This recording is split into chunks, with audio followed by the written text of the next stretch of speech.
Lorival Santana volta a conversar com a gente. Lorival, 126 países ficaram com a taxa mínima de 10%.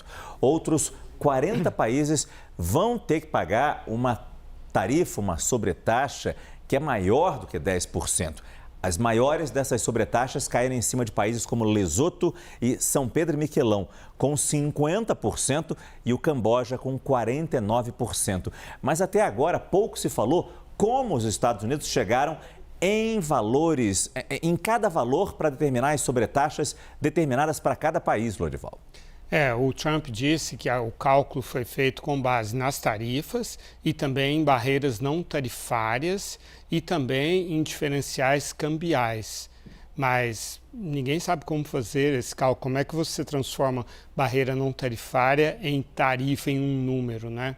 E aí o jornalista econômico James Surowiec matou a charada. Ele fez a conta com a Indonésia e descobriu que o cálculo foi feito da seguinte forma.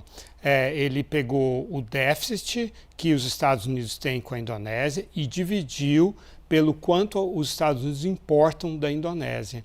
E aí eu peguei esse dado em relação à União Europeia, em relação à China, em relação ao Japão, à Coreia do Sul, ao Vietnã e à Índia e dá exatamente o que o Trump disse que são as tarifas de cada um. Estou com todos os números aqui, mas acho que nem sei se é o caso de ler os números, mas é precisamente isso, ou seja, o que eles estão chamando de tarifas que um país impõe sobre os Estados Unidos, na verdade é um cálculo sobre valores de comércio em bilhões de dólares, não tem nada a ver com tarifas. Quanto os Estados Unidos têm de déficit com aquele país, quanto os Estados Unidos importam daquele país, dividem um pelo outro e chegam a um percentual desse valor, que não tem nenhuma lógica econômica ou comercial. E aí você entende por que o Brasil entrou na lista dos 10%. É porque o Brasil tem superávit, né? Eu fiz a conta aqui pela lógica do Trump.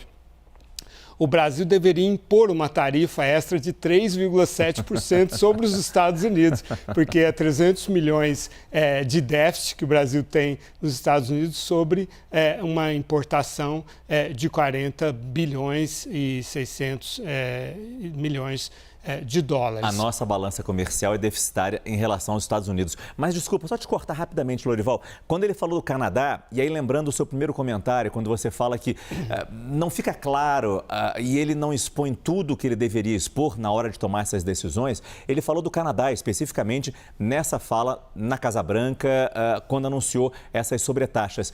E dizendo que o Canadá impõe vergonhosas sobretaxas de até 300% para os produtos de laticínio que vão dos Estados Unidos para o Canadá.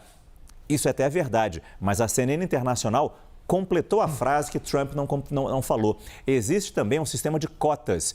Essa sobretaxa de 300% seria aplicada se muito leite, muita manteiga fosse exportado dos Estados Unidos para o Canadá. Mas chega-se longe dessa cota, desse limite. Ou seja, os produtos laticínios, a grande maioria deles, pelo menos, dos Estados Unidos para o Canadá, não paga tarifa nenhuma. Não pagam. E ele usa essa informação de 200%, 300%, se ultrapassasse a cota para justificar as suas tarifas, Lorival, em cima do que você falou.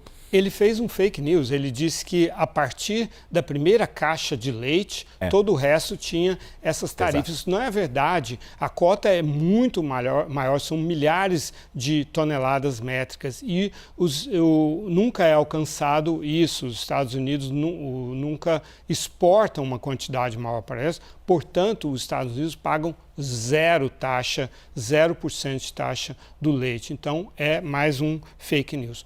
Outra coisa que a gente quer esclarecer, aqueles 10% da tarifa básica aplicada é cumulativa em relação a cada tarifa para cada país. Então, a China, por exemplo, como ela já estava com 10% antes, e o Trump está impondo mais 10%, mais 34%, a China vai ter uma tarifa de 54%. É um valor altíssimo.